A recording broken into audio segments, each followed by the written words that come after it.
go. Let's do this. Okay. Welcome everyone to Advocacy Days.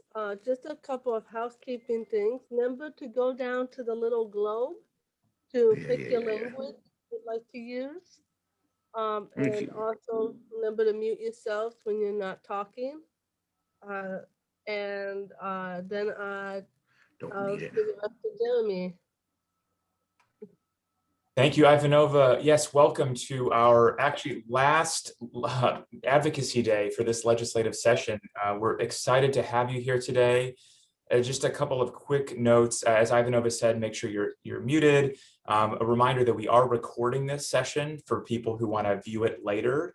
There is a closed captioning button. If you'd like to have text at the bottom of your screen, you can click that so you can read what is being said. Also, if you would like to have Spanish translation, simultaneous translation, you can click the button at the bottom of your screen that has a picture of a globe. And just for people who might be listening who speak Spanish, I'm going to say that real quick in Spanish, and then we'll move on to some other things. Para la gente que quiere la interpretación en español, haga clic en el botón en su pantalla que tiene la imagen del globo. So hopefully that's working for everyone. And again, we're really grateful for the Arc of Washington and SAIL and for people who have put this together. I think it just gets better and better every month, every week. And we're adding new features and accessibility features all the time. And I think it's just going to keep getting better next year too. So we will have a special guest this morning, Senator Emily Randall. And she's here, Jeremy. Oh, she's here. Great. Well, perfect timing. Because before we go into any more of our logistical notes, we're just going to hand it right over to Senator Randall because we know her time is limited this morning. So with that, Senator Randall, welcome. Thank you so much for being here for our Advocacy Day. And when you're ready, go ahead and unmute yourself, and the floor is all yours.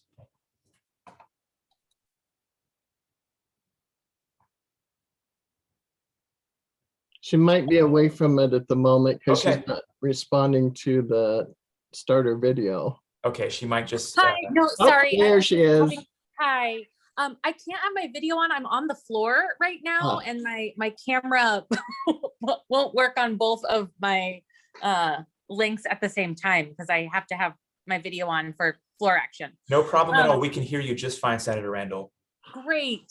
I am so excited to get to spend a minute or two with you this morning to just thank you all for the advocacy work that you do every day in the legislature and in your communities. I think the message, that I want to bring is how important the diversity of voices and experiences are to crafting good policy. And it's only because of your work and your participation that we, as the legislature, are able to craft policy that's more reflective of your needs and experiences. For folks who know me, you know that I identify as a queer Chicana woman, a woman of color, a first-generation college student, and the older sister of a younger sibling with disabilities. And that's how I began my advocacy journey. But I'm not a person with disabilities. I just bring my own lens and experiences. So it's important that we have voices of self-advocates, that we have voices of family members, that we have voices of providers, that we have voices of allies and accomplices to really fill out the breadth of experiences and to have all of your expertise at the table. I think because of your work, we saw this year that we were able to make huge, really landmark investments in disability services and buying down that no paid services caseload. That wouldn't have happened without your advocacy, you telling your stories, you showing up, you educating legislators about why it's important. We're able to do so much together, and it really, really matters that you all give so much of yourselves to do this work. I wish you didn't have to, right? I wish we could make the right decisions without requiring folks to bare their souls and tell their stories over and over again. But it has proven that your stories matter. It matters that we have LGBTQ folks with disabilities showing up and ensuring that we are being thoughtful. It matters that we recognize that people of color with disabilities are more likely to have, fatal or traumatic involvement with police. It matters that we understand your unique housing challenges as we work to solve affordable housing for more people. Your stories are important, and I just want to thank you for sharing them every day, and thank you for allowing to be a member of the team that worked for these landmark investments and worked to pass an end to the practice of paying people less than minimum wage. We are accomplishing a lot together, and I know we have an even brighter future ahead of us. Amen. Thank you so much, Senator Randall. It has been amazing getting to work with you and John and getting some minimum wage ended in Washington. We are making history right now. We couldn't have done it without you. So thank you so much for the work that you've done.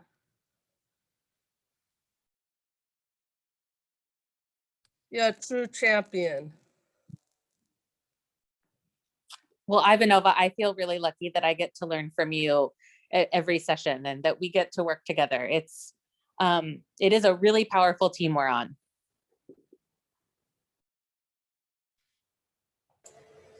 Thank you, Senator Randall. Are you going to be able to stay with us at all this morning, or do you need to run?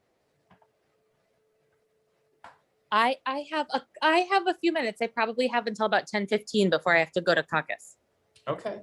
Well, maybe if you're open to it, if there's anyone who has any quick questions or comments that they want to share while we have you, I think that'd be great. I know that a lot of people are excited to have you here this morning. I have a quick question, Senator Randall. This is Stacy Dim at the ARC of Washington State, and we recently learned that Senate Bill 5268, which, as you know, was kind of our flagship DD bill this session, has died in House Appropriations, and it does not look like it's going to be necessary to implement the budget, which is sad news for all of us.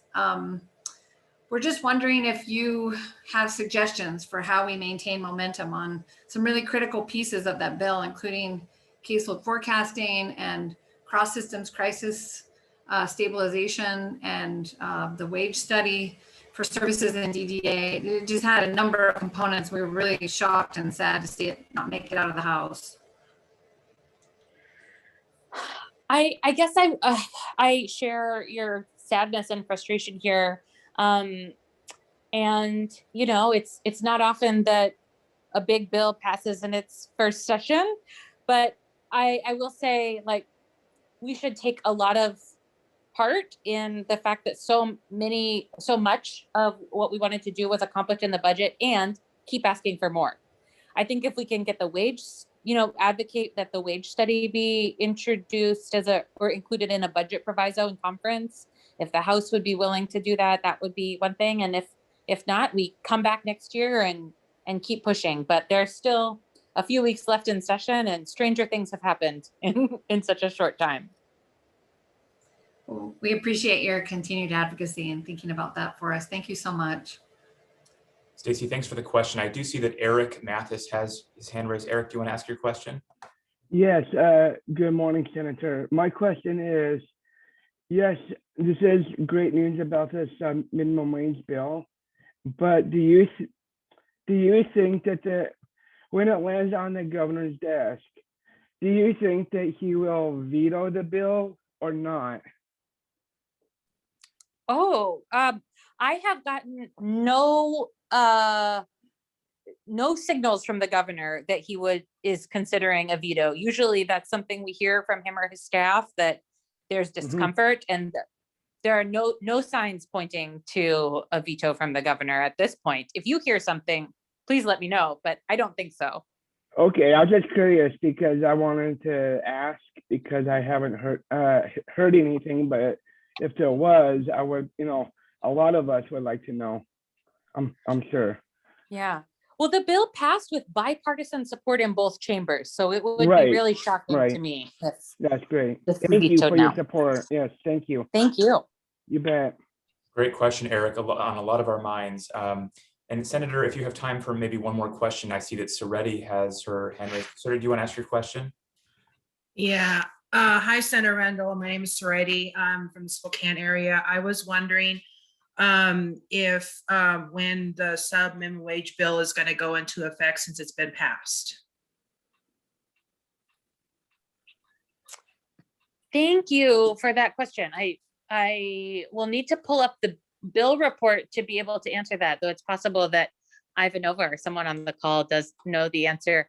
Typically, it's July 1 of the following year, though we did give a phase out time period. Yeah. So certificates that are active cannot be renewed, but they don't end right away. Okay, Senator, thank you. And let us know when you have to go. We completely understand and respect that. But there are a couple more things. One person was wondering if you had any comments that you wanted to make about the budgets that are being considered. And then I see that Margaret Lee also has a question. So just whatever you have time for, Senator. Well, about the budget, I'll say I'm really excited, particularly about the Senate budget and the investments that we made. I know that Representative Noel Frame is working on the House side fiercely to ensure that the House matches the investment level that the Senate made. And I just want to underscore how, while we have always had legislators who care about and know folks in their community with disabilities and have family members, I've really seen a huge jump forward in my colleagues, Senator Braun and Senator Rolfes, understanding of the importance of these investments over the last few years. Just in my short time in the legislature, I've seen folks really open their eyes to what it means that we are at the bottom of the list for investments in our disability community amongst our other states. And that's possible, again, just, I can't drive this home enough, because of your community advocacy work, because you spend the time to educate legislators, because you tell your stories, because you, get articles published, and because you are tireless advocates. That's the reason that our legislators are growing their understanding. And that's the reason why the Senate budget reflects our values in this way. And I think I need to jump off now, but it was such a delight to get to spend this time together this morning. And I look forward to the next opportunity to meet in a big group like this, hopefully in person soon, or to have one-on-one meetings with folks over the interim. Thank you so much for everything you do. Thank you so much, Senator Randall. Have a good time on the floor. That was Senator wonderful champion, Senator Randall. Now we will get back to the other items on our agenda. Yes, and so the bill will have a 2-year phase-in period. And the reason why we wanted to do that was we wanted to give businesses and workers with disabilities that are getting paid some minimum wage transition time to get more time for them to get equitable wages, because we understand that it takes time to transition people out of into integrated employment and making sure that people are keeping the hours that they want to work and keeping and being able to not lose work because of no more minimum wage. We don't want anyone to lose their jobs. We want people to be paid equitably for their work. So that's why we're doing it. That's why I had a 2-year phase-in period. Yep. Jeremy, do you want to continue the rest? Yeah, absolutely. And so before we move on to Lance, who's our next presenter, I did want to just take a couple of minutes and briefly address the issue of equity, which is, being talked about by a lot of people now. Obviously, it's been an incredibly important concept for a very, very long time, but especially recently, rightly so. It's on the tip of many people's tongues. We talk about this in a lot of our meetings and our groups, and the word equity gets used a lot. And so I just wanted to share a few words just from the perspective of the Developmental Disabilities Council. First, let me say that I am not an equity expert. I do not have everything figured out. I am far from perfect. At the same time, the Developmental Disabilities Council is not an expert at equity, and we do not have everything figured out.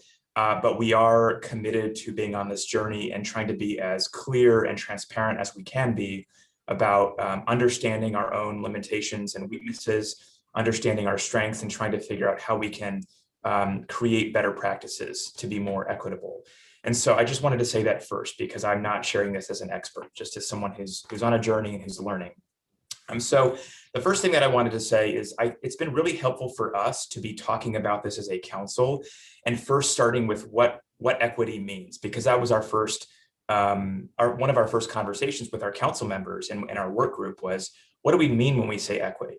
And I think the most helpful thing that I've heard, and it actually came from one of our council members, Adana Protonentis. I know that many of you know her. She was helping to help our council understand what this term means. And what she said is that diversity, which we talk about a lot, is about representation, about people being represented in different communities and different groups. Inclusion is about belonging in those communities and those groups. And equity is about shared decision-making and shared power. So if you look around a room, or you look in a community, or you look in a group, we have to ask ourselves, who's making the decisions? Not only who's at the table, but who's making the agenda for what gets talked about, who gets to talk, who gets to share, who gets to make decisions. And I think if we're asking ourselves those hard questions, that is sort of the beginning of this journey to being more equitable and implementing practices that will lead to greater equity for more people, so that all people in all communities across our state can truly have that shared power and shared decision-making about their lives.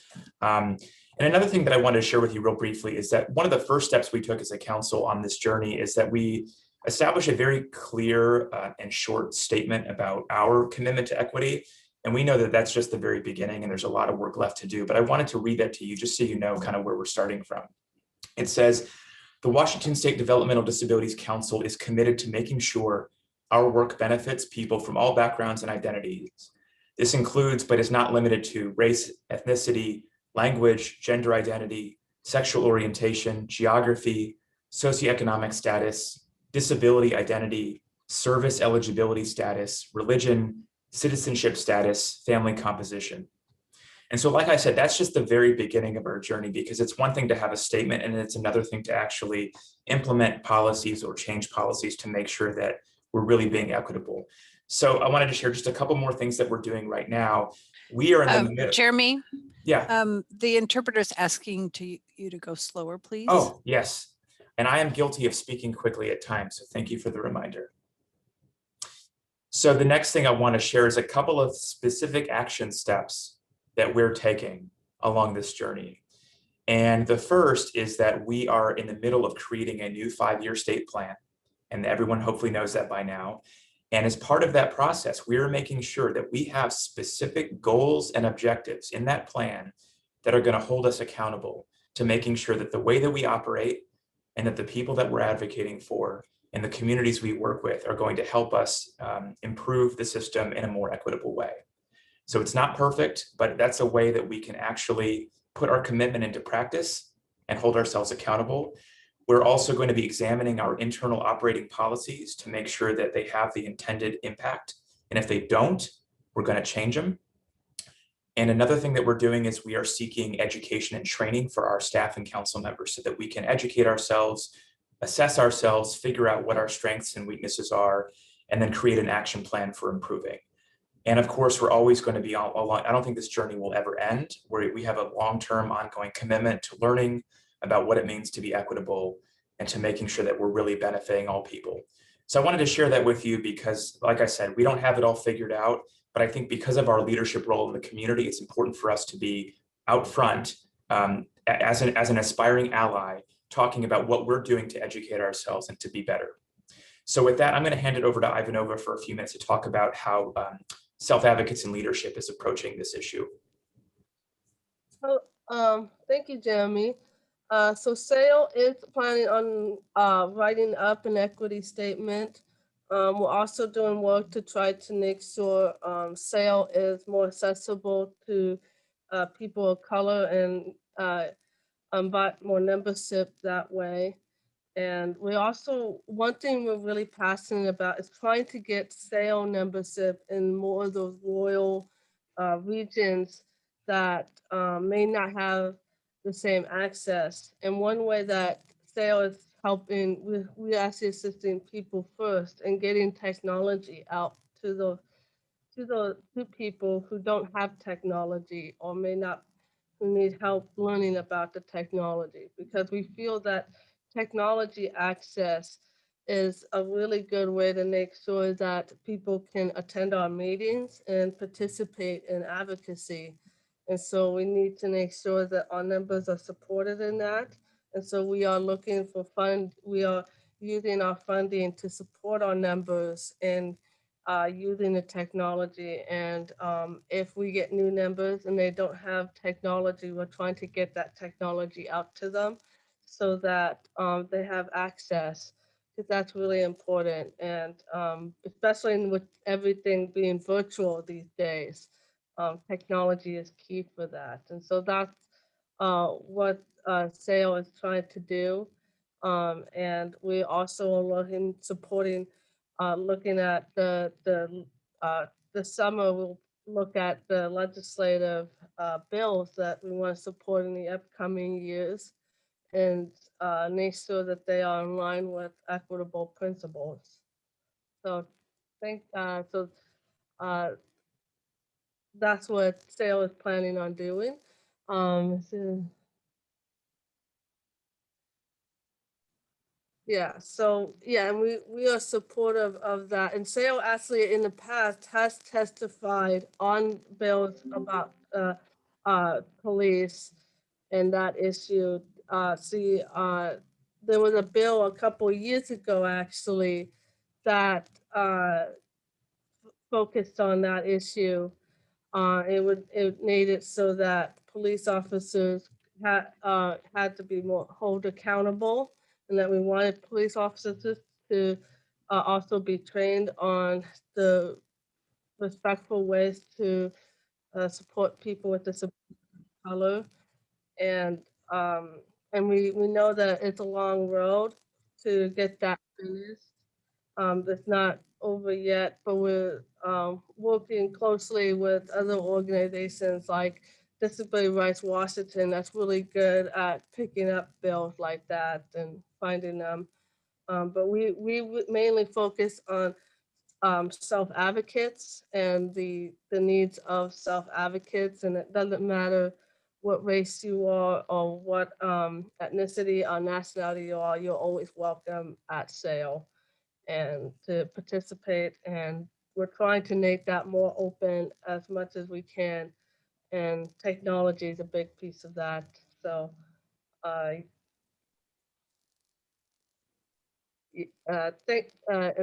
so that's what we're just trying to do. And also we're trying to sorry, I'm getting a little stuck here. My brain's getting stuck. But anyway, now let's go on to, yes. And one thing we have tried, another thing we're doing is we're trying to get our brochures into Spanish and then to other languages. When I believe we've gotten it into Spanish, but we still need to get it into other languages because it's more than just Spanish that is, but we're trying to do that. But it takes a while with the materials and getting everything printed and stuff. But that is another thing we're trying to do as well. Love any organization that's willing to help us in that. So thank you. Right. So now let's move on to Lance Morehouse, who will speak on how he's working with diversity. Go, take it away, Lance. All right. Well, thank you guys. And it's an honor to follow you guys after those comments, because I wondered what I was going to say as an older white man on diversity and equity. And was a little surprised when Diana asked me to speak. I told her I'd try to come up with something profound to say, and you guys can be the judge of that. So I am Lance. I'm CEO of Sherwood Community Services in Lake Stevens, and we provide early intervention services to infants and toddlers with developmental disabilities and their families, and vocational services for adults with disabilities. So I guess the first thing that I would like to say is that you may be surprised to see an older white man speaking on equity and diversity, and there might be better speakers on this topic than me. So I would just like to share a few words about what we're doing and what I'm doing personally in my journey, and then give others an opportunity to speak if we've got time, in at least the time allotted this morning. So I'm going to share a picture. Can you guys see that? Yep, we can see it. Okay. So after going to a conference several years ago, I actually put this picture and this statement on my office door here at Sherwood. And it is true. I'm on my individual journey of equity. This picture is how I feel my role both at Sherwood and in the greater community is. And I do think it's very important that white people do speak up about equity and diversity, adding our voices to those of BIPOC communities that should be taking the lead on this issue, and us as white people supporting that. So the one thing that I'd like to say is I think it's very important for organizations and companies, you know, as you've seen, many of them have come out with statements, but it's really important for organizations and companies to do that, to show their commitment and to share those statements publicly. At Sherwood, we've got a diversity committee that's been doing work and advising me as management for the past 3 years. And we have worked with a consultant to help guide this work at the beginning, and we will soon be working with another consultant to take the next step in our journey as an organization to become an anti-racist organization. So we've got several statements on equity, diversity, and inclusion that drive our internal work. We are currently reviewing all of our HR-related policies and procedures through an equity lens to hopefully broaden the diversity of our staff. So at Sherwood, we've got a diversity and equity plan that we're working on as an agency that includes goals around board, programs, and administration, and the things that we can do to further this work internally. So I'm going to share a statement that we made externally, and I'm sorry if the words are a little small on your screen, but this was a statement that we put out after the killing of George Floyd and so many others to our community. And we shared and promoted this. From our perspective, it was impossible for us to separate the work that Sherwood has done over the past 63 years around equity and inclusion for people with disabilities from the equity and inclusion of all people. So for us, our board, our diversity committee, and our staff, this was a strong statement that we put out at that time. And believe me, we heard from donors and supporters that didn't necessarily share this same point of view. And we know that this is a risk that you take when you put something out publicly that is a strong statement. And the conversations that I had with our board when we started to get some feedback is that we will attract other supporters that we have not necessarily been in touch with by sharing how we feel about equity in our communities. So while it's important to make a statement, what I would say, and I've taken this personally, that alone is not enough. When we wrote this statement, I kept this statement on my desk and very nearby, and I tried to do something every day in my work that promoted and followed this statement. So we've recently also shared a statement standing with our Asian American and Pacific Islander staff and community in light of the recent widespread violence that these communities are experiencing. Again, it was important to us that we make a public statement. So just in closing, and would love to give others an opportunity if we have the time, I would just like to say, I really wish for a country and a world where diversity is celebrated and respected, and the inequities that we know exist are addressed. I realize that I can use my voice as a white man to follow our leaders of color and add my support. So thank you for this opportunity for me to share this morning. And is there anyone else that would like to share a thought or two in the time that we have left?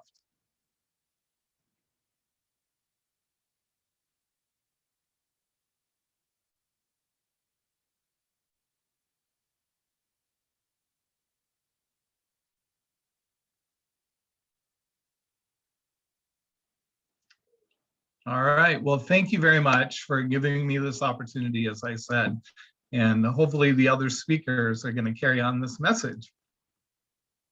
Thank you so much. Thank you so much, Lance, for the wonderful statement and your efforts. All right, so our next presenter is actually the executive director of the ARC of King County, Robin Tatsuda. Take it away, Robin. Thanks, Ivanova. Hi, everyone. I'm Robin Tatsuda, Executive Director at the ARC of King County. And I was asked to share with everyone a resolution that our board of directors created, I guess, this year that ties into this conversation related to equity and inclusion and social justice. As a quick kind of reminder, any nonprofit has to have a volunteer board of directors who oversees the agency and makes sure that we're truly working towards our mission and really makes decisions about the values of the organization and sort of some of those high level positions or stances on different topics, especially topics that might be considered controversial. So our board enacted this resolution in the beginning of February, and I'll share my screen so you can read along with me. I apologize, I'm not tech savvy enough to know how to make this stop, but I did something where I have a new program that shows PDFs and I can't make it any bigger or I can't scroll through. So this is as big as I can make it while also being able to read the whole thing. So this is a progressive revenue resolution to support inclusive communities. And it says, whereas the ARC of King County loudly advocates for the rights of individuals with intellectual and developmental disabilities, or IDD, as we are entitled to a just society that welcomes, supports, protects, and respects all people. And whereas we believe people with IDD belong in the community and have fundamental moral, civil, and constitutional rights to be fully included and actively participate in all aspects of society. And whereas the supports people with IDD rely on to live and participate in the community are woefully underfunded. And whereas Washington State has the most regressive tax code in the United States, putting undue burden on those least able to pay more. And whereas Washington's regressive tax code disproportionately harms people with IDD, as well as Black, Indigenous, and people of color.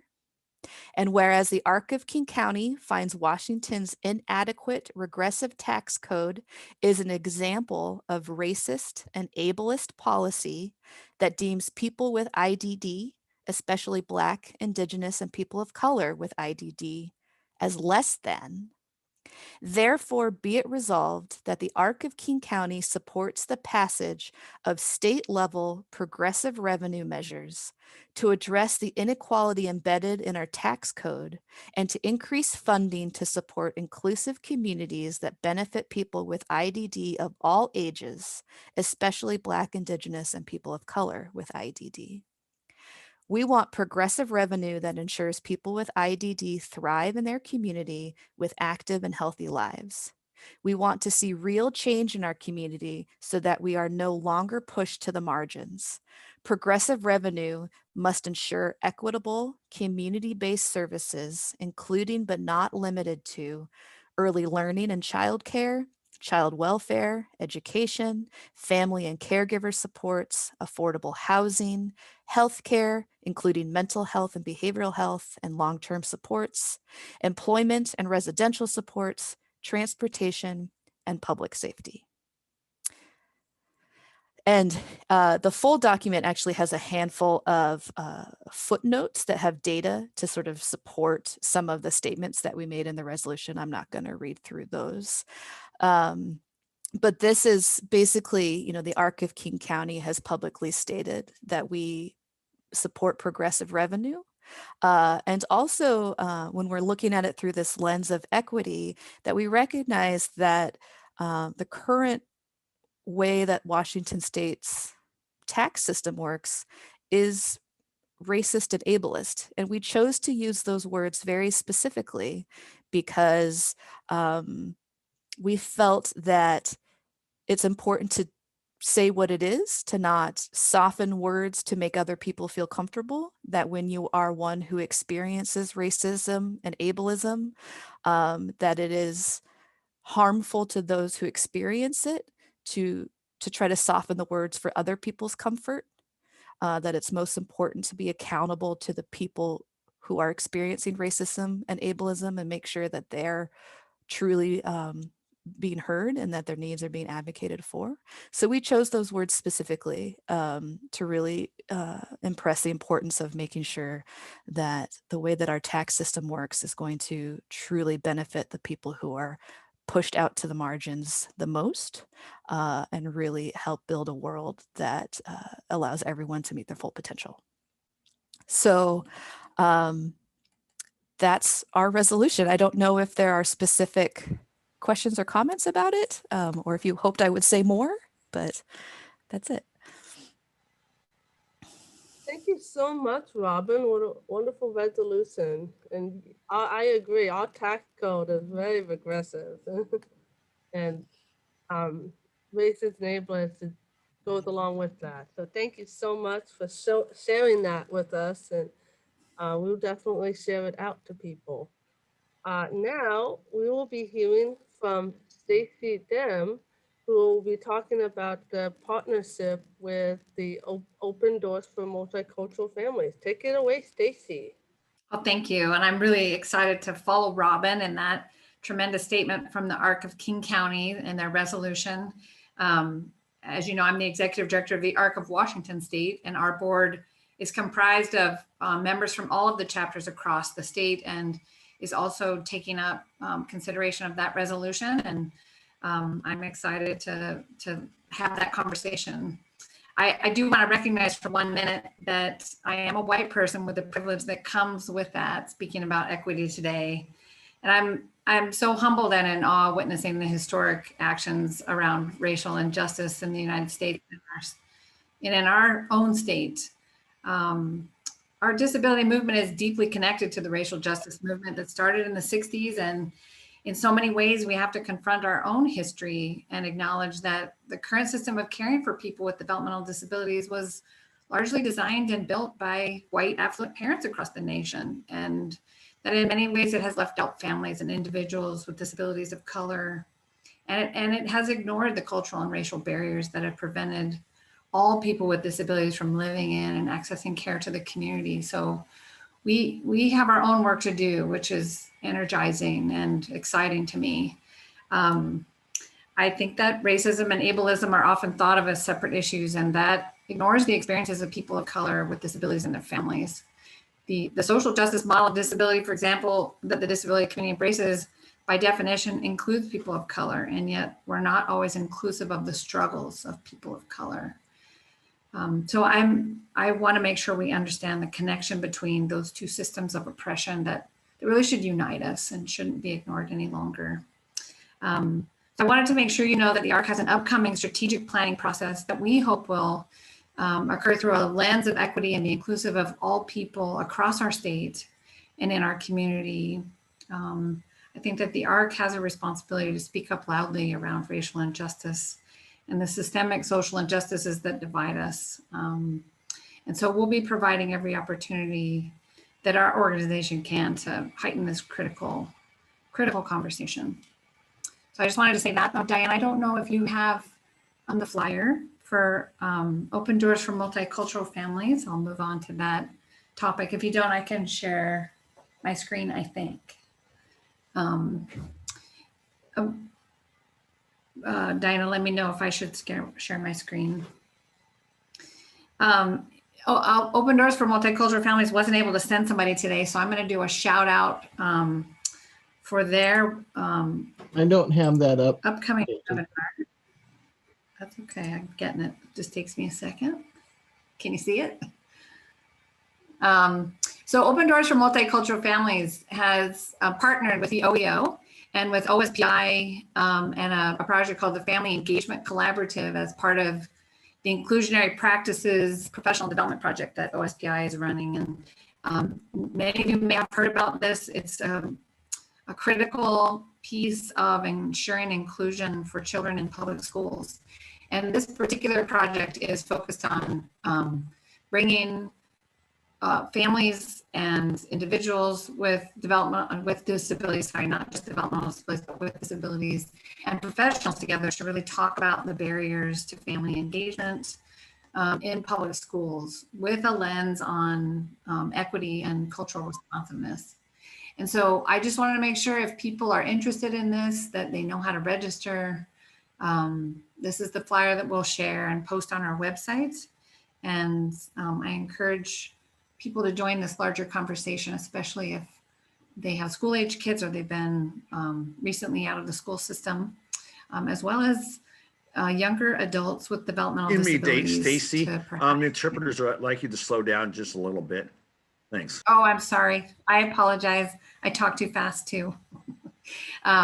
Unfortunately, that's right at the end of what I was going to say. So thank you again, and I will stop sharing. And hopefully we'll go back to the regular screen. And this is Diana. I posted in the chat the registration link for that webinar. Thank you, Stacy, and thank you, Diana, for posting that link. That's really good information. I got. Are we still behind, or can we take some questions? I don't see any questions. But thank you for that information, and I hope people check that out. All right, so now we will go on to our next speakers, who are good friends of mine, Noah Shadell and Betty Sweeterman of the Ombuds. Ivanova, we have Kathy Murahashi first. Oh. I think you're using an old agenda. I was not given the updated agenda, so I apologize. Kathy Mohause, you are up. Okay, and can you, I'm sorry, I was distracted. Can you tell me what I'm sharing about? I didn't know. You're doing the CAC equity statement. Oh, yes, just a second. So the CAC has been working for a while on our Many Voices, One Vision. And let's see, we've been working on a equity statement. And let me see if I can get that right for you.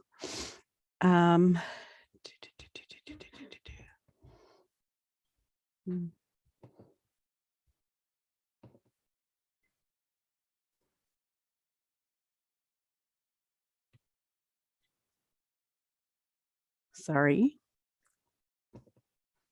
Take your time.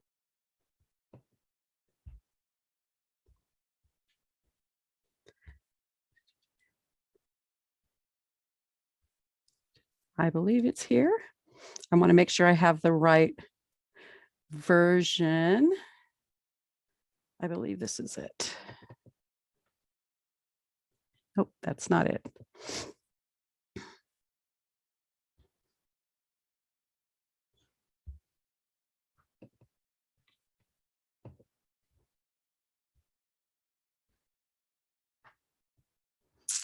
Let me go one other spot.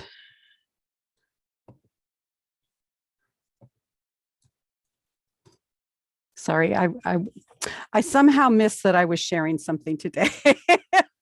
So please excuse me.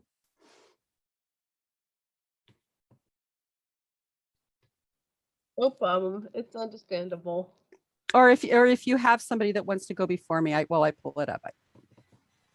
Let's say, Ivanova, do you want to do the next speaker and then we circle back? So how about we go on to the next speaker and then you can be next, Kathy. That's great. Perfect. Noah Shadell of the DD Ombuds. Take it away, Noah.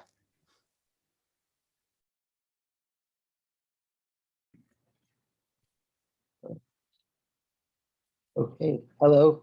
I was getting back off mute. So my name is Noah Seidel, and I'm with the Office of Developmental Disability Ombuds. And today I was going to show you all a few different things that our office has done to reach out to diverse communities across Washington State. So I'm going to share my screen and show our website. So the DD Ombuds, for the folks who don't know about us, we were created by the legislature to work on issues of abuse and neglect towards people with developmental disabilities, and to also help people with developmental disabilities and others navigate the state service system and other services. So on our website, we have our mission statement, which is informing the legislatures to work to ensure safe, quality developmental disability services. And then right below that, we have our diversity statement. And I'm going to read our statement and then talk about some different components of it. So the statement reads, the Office of DD Ombuds pursues competence and supports access for all people, regardless of communication style, disability status, expression, accommodations or support, independence, citizen status, immigration status, race, color, nation of origin or ancestry, religion, age, sex, gender, gender identity, sexual orientation, marital status, or other protected characteristics. The DD Ombuds keeps identifying information confidential and will not share your information with government or other agencies. So two parts of this statement that I want to highlight that I think are very important. I think the whole thing's important, but the presumed competence first off. So when we're working with a person with a developmental disability or anybody who's bringing a complaint to our office, the first thing that we do is we believe them. We value what they're telling us and their experience, and we presume that they have the competence to talk with us. For some people with intellectual and developmental disabilities, reporting a complaint of abuse and neglect or the way they're being treated, sometimes people taking that complaint don't always believe them or believe that their story is valid. And something that our office does is listens to the people, and we validate what they are telling us, and we always presume that we can hear them regardless also of how they communicate, if it's over the phone, communication devices, or email. And so I think that's a very important thing to include. Another thing that we included based off of conversations with our advisory committee and others is that the DD Ombuds keeps identifying information confidential and will not share information with government or other agencies. So we take complaints from people with developmental disabilities, parents, family members, friends, regardless of a person has a developmental disability diagnosis or they're receiving DDA services, they can talk to our office regardless of those things.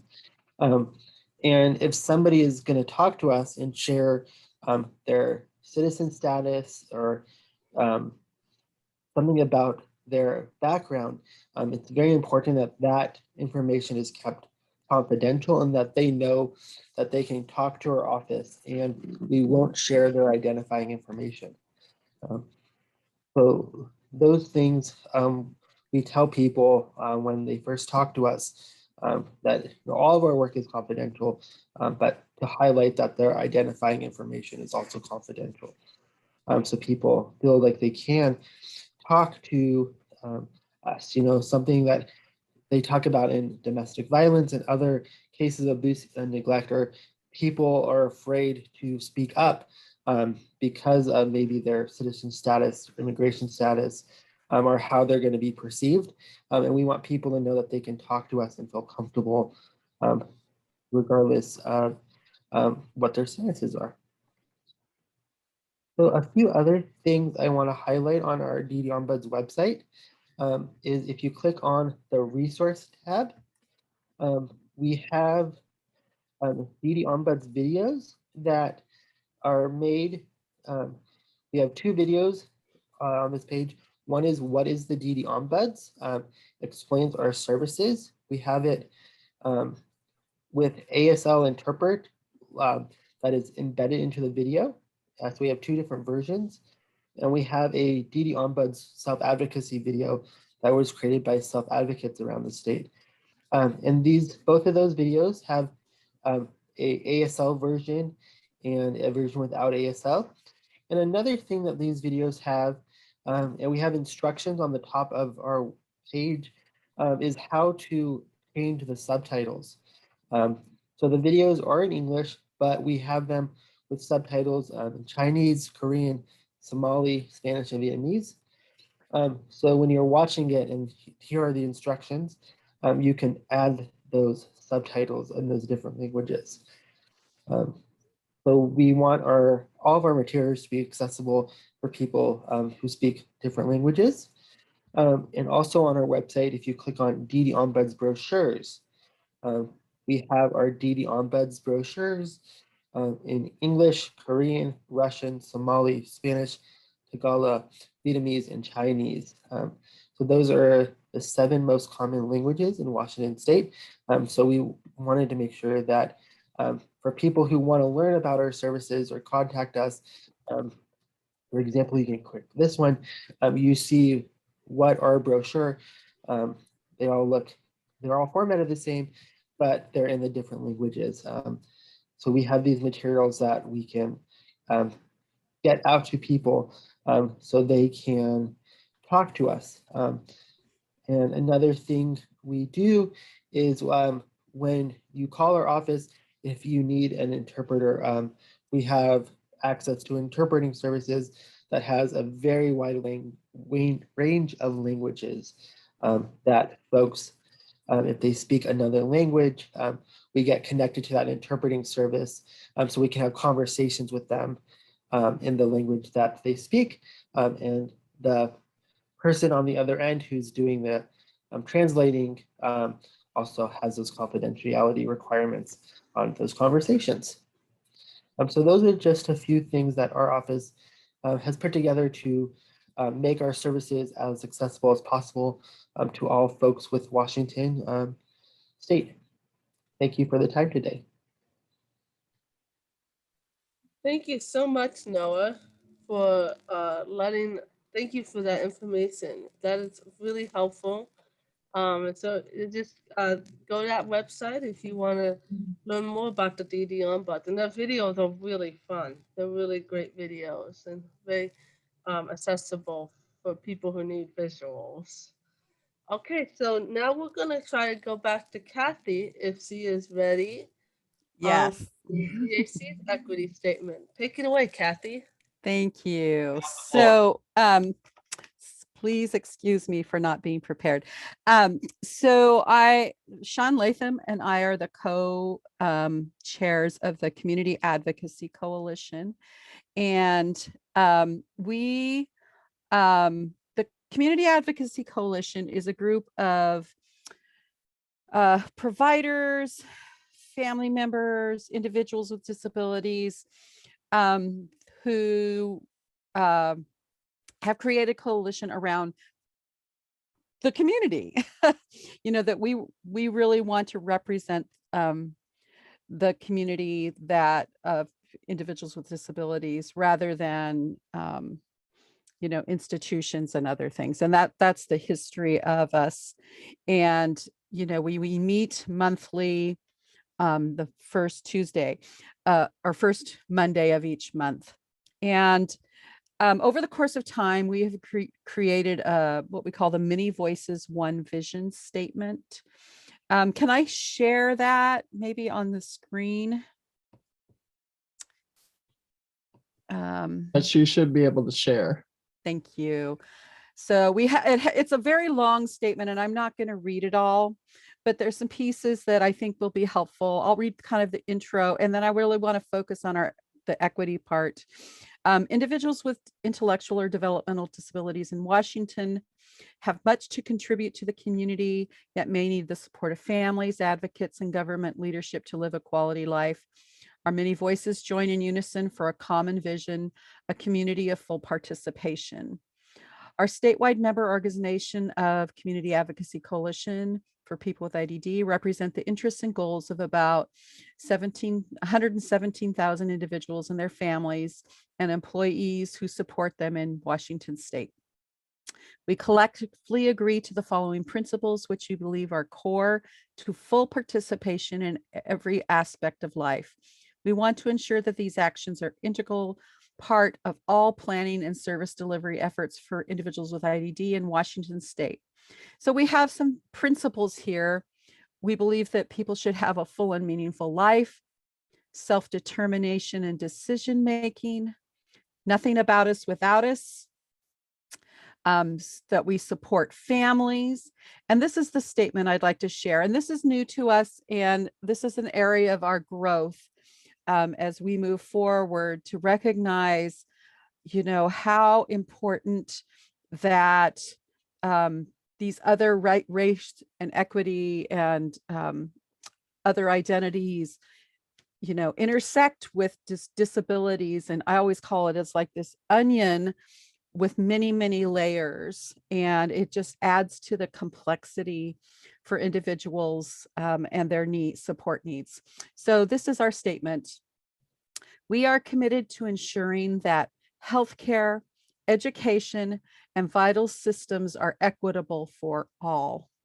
We acknowledge that individuals with IDD who are Black, people of color, or of Indigenous, immigrants, LGBTQ backgrounds also experience racism and other systematic discrimination challenges.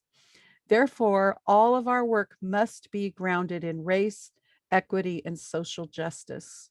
We strive for equity and social justice for all individuals by reducing cultural, linguistic, and other barriers to information, education, and services, as well as ensure access to accurate translations, interpreters with relevant training, and multiple formats for presentation of information.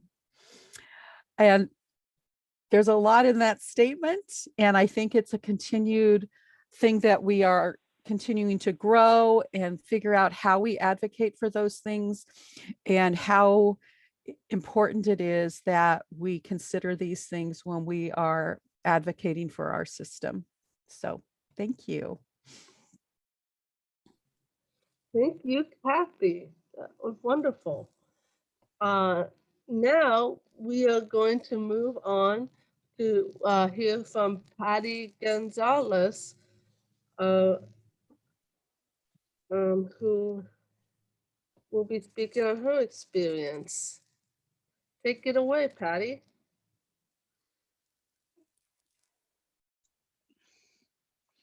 Good morning, everybody. Again, my name is Patty. Thank you, Ivanova, for the introduction. I'm one of the parent-to-parent coordinator for the Spanish-speaking families here in King County. And it is my pleasure to be here and talk about inclusion statements. And I hear a lot really good statements here from different people, different organizations. And I love that. I love the effort that you guys have been doing for take that in high consideration. We really appreciate, as an immigrant, Mexican immigrant, I really appreciate that. I'm so proud to work in the parent-to-parent program where we are making a lot of effort to support the families in more inclusive way where we can provide from firsthand the service from Spanish-speaking families, and then also African Americans support. So we understand all the effort that you guys has been doing, but also I believe you can understand that it's a lot of work that we need to continue doing, because it's not enough just to put in the papers. It's not enough just to speak up. We need to see more action. We need to see more people in the field working for us, with us, because that's the way that we can believe and trust in the people that really take care of us. Uh, as as a mom of individual with learning disability, I think the most important thing is not just to hear what are you feeling, thinking, but also what you care about it when you are making the effort to put people who understand us as an immigrant, as a people of color, as a people of different abilities. I think the most important it is see the action in the field. How we can see that? You know, one example that I can give you to all of you is about when we are using interpreters for the families. Most of the interpreters are not having the skills to work on the fields of the development disabilities, unfortunately. There are so many that they are teaching or learning by themselves how to support the families, but there are not a lot that we can access to them. So most of the families ask us when we are supporting them what the interpreters are saying, because even if the interpreter is speaking in Spanish, that is not minimum for the families. Also, we have to consider the families need more time to absorb the information. We need to give it a time to understand all the acronyms that we are talking about it, because there is a lot to learn for the families. As an immigrant, we have to consider the aspect of the time, not just the interpreter, but the times. The language period is a huge component for the families to be able to understand that you believe the inclusion is part of this work. So that's what I have to say about the inclusion, about the equity. When we are talking about that, we would like to see that in place. I see a lot of inclusion statements well graded. I love that. But we need to see more that in action, not just to say that, not just to write it. I love the papers, honestly. I understand, but at the families that I support, the families that my coworkers support around the state, they don't understand all of these things. We need to give them more time for them to understand they are part of us. Um, as a part of the parent-to-parent programs, we have 14 programs, including for the Spanish-speaking language that I mentioned before. If you think that is important, please make sure to contact the families to them. You can find us in the webpage of the ARC of Washington and the parent-to-parent program. please make sure the support is put in place in action. That's what I have to say. Thank you so much.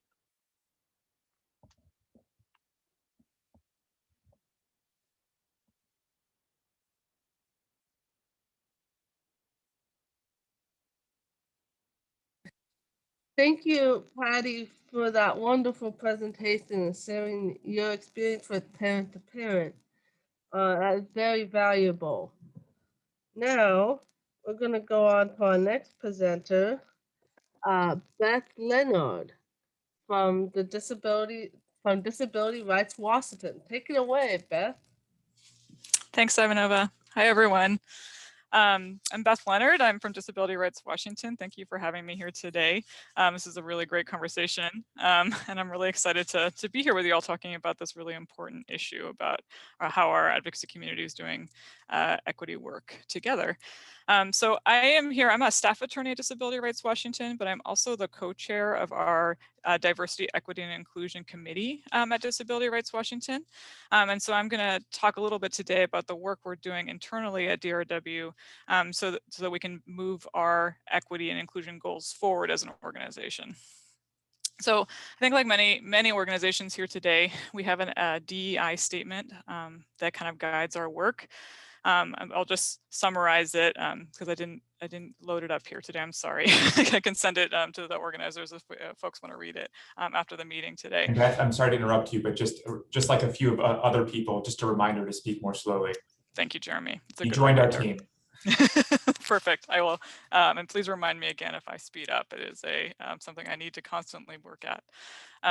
So Disability Rights Washington, we are committed to serving all people with disabilities across Washington state.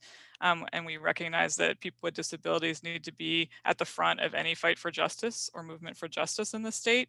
And we also recognize that people with disabilities have a lot of different identities. They have different racial identities, different gender identities, different experiences with immigration.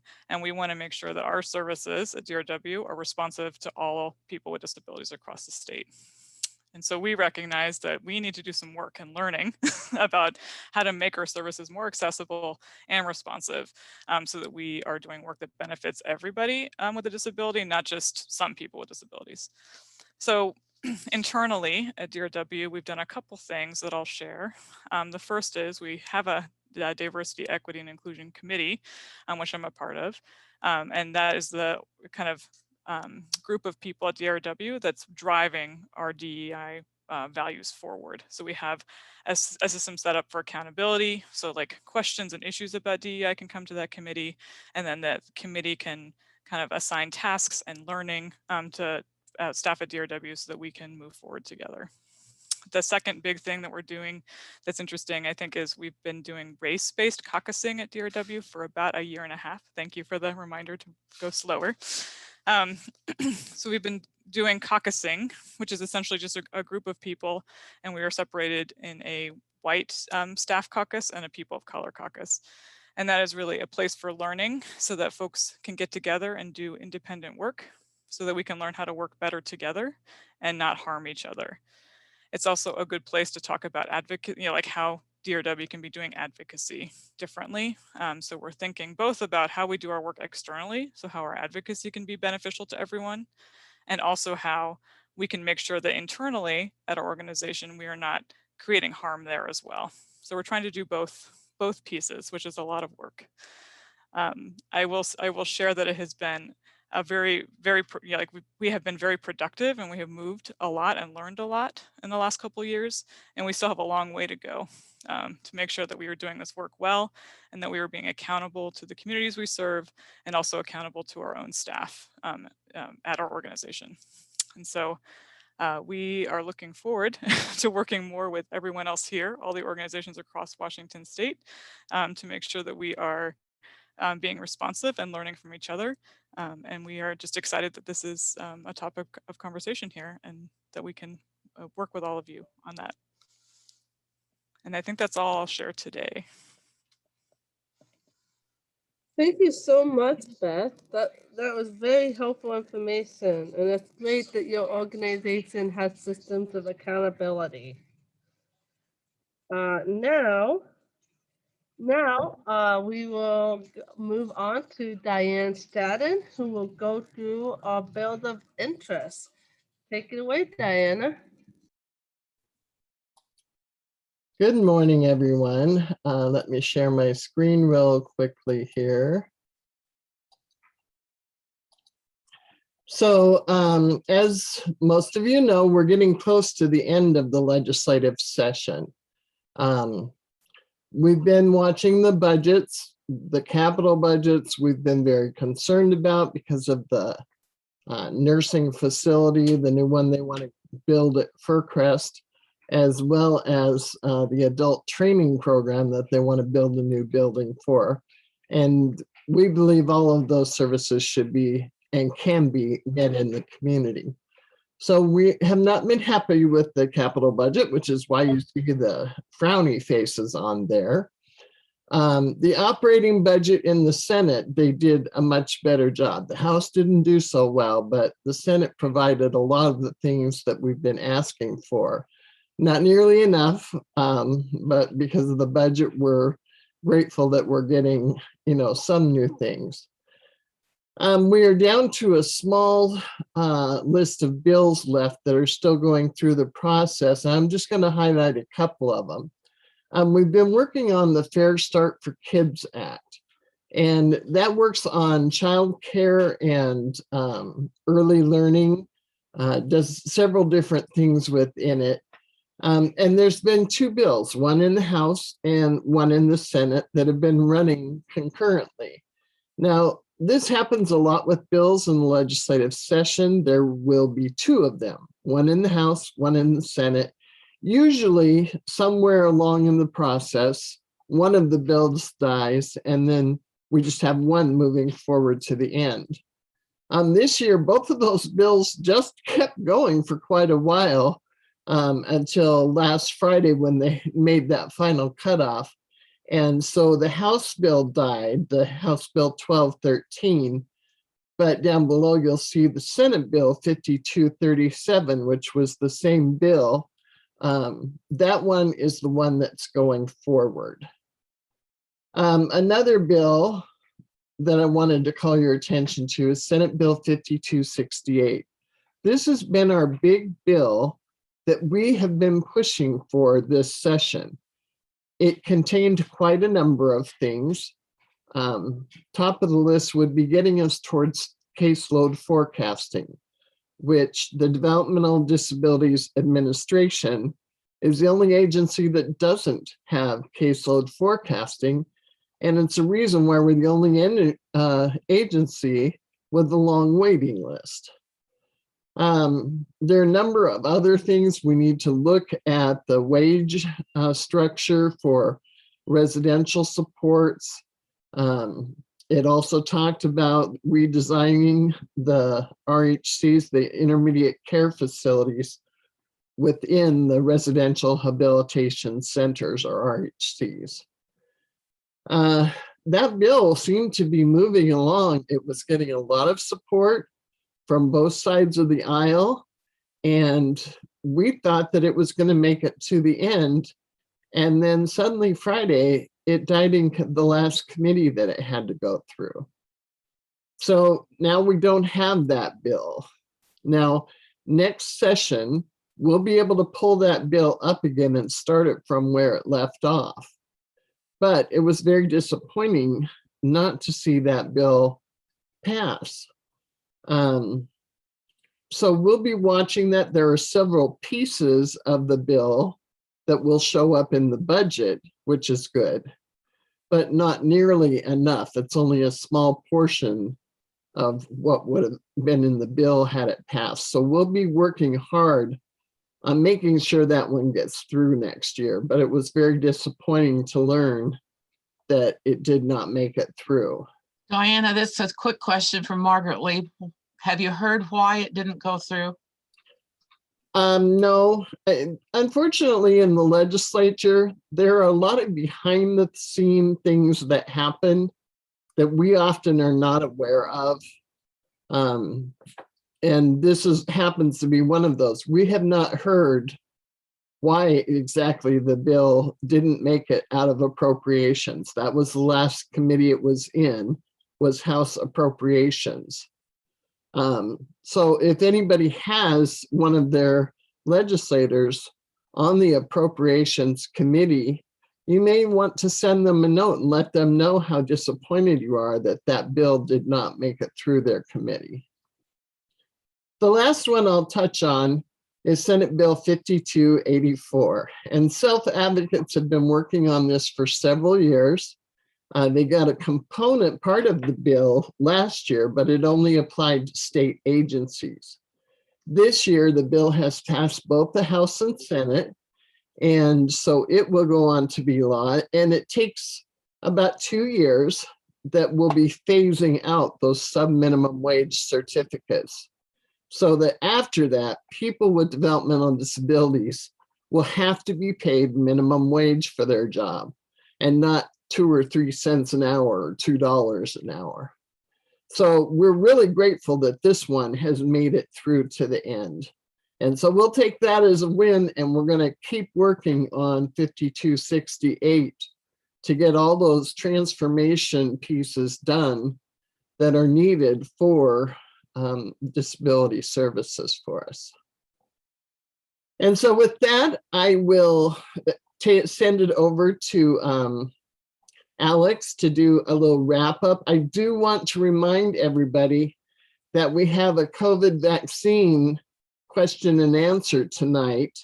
You can sign up for it on our website, and it's going to have translation in Spanish and in Vietnamese. So if you have any family or friends that speak one of those 2 languages and they have questions about the COVID vaccine, encourage them to go to our website and sign up to go to the webinar tonight. And so with that, I will turn it over to Alex.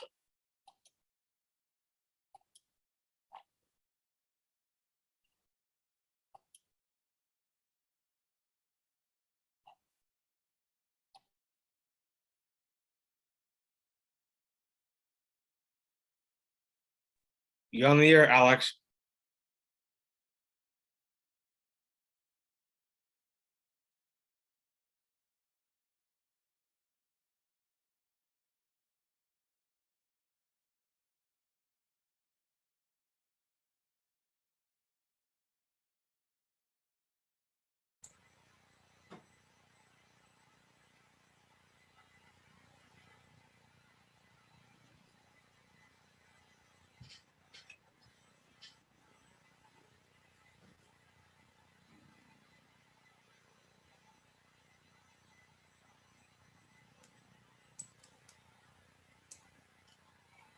I hope you are enjoying virtual advocacy days. After attending this briefing, you have many options to advocate to your legislators.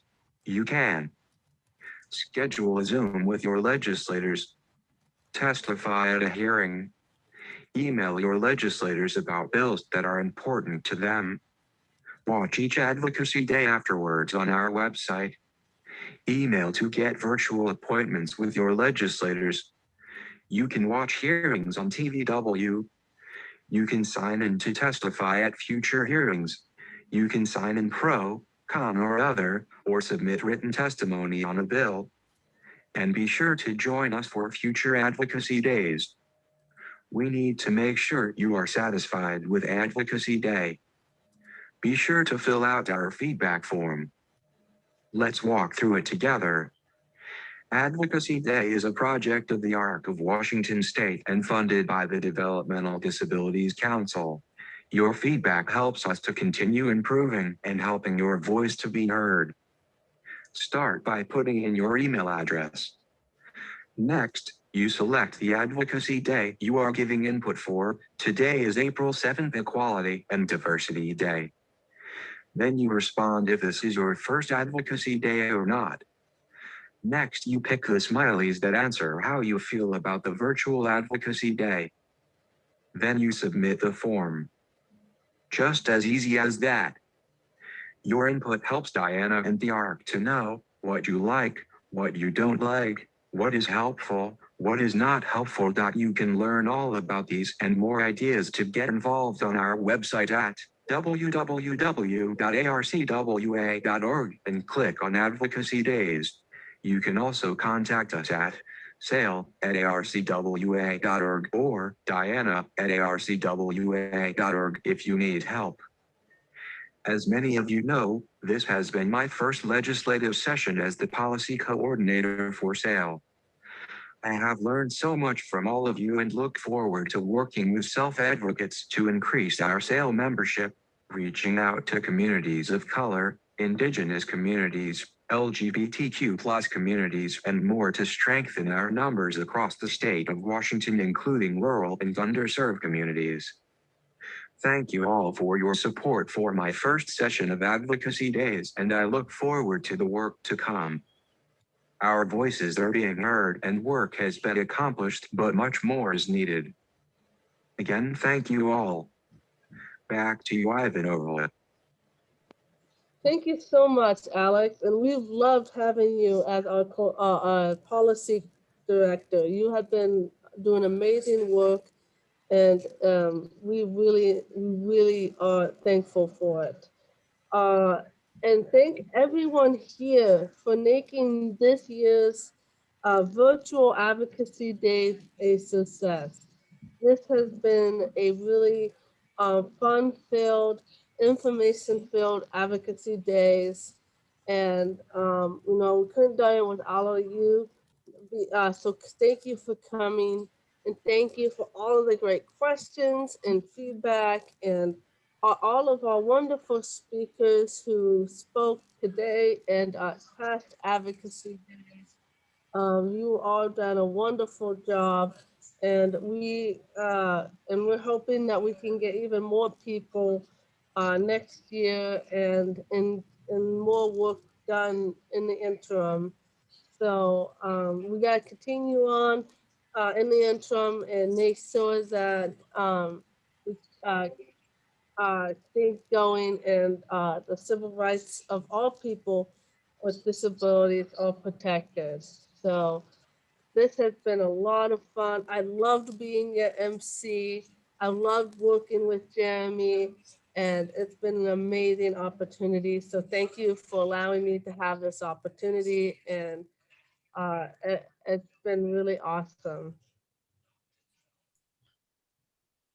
And I want to give an extra special thanks to our interpreters.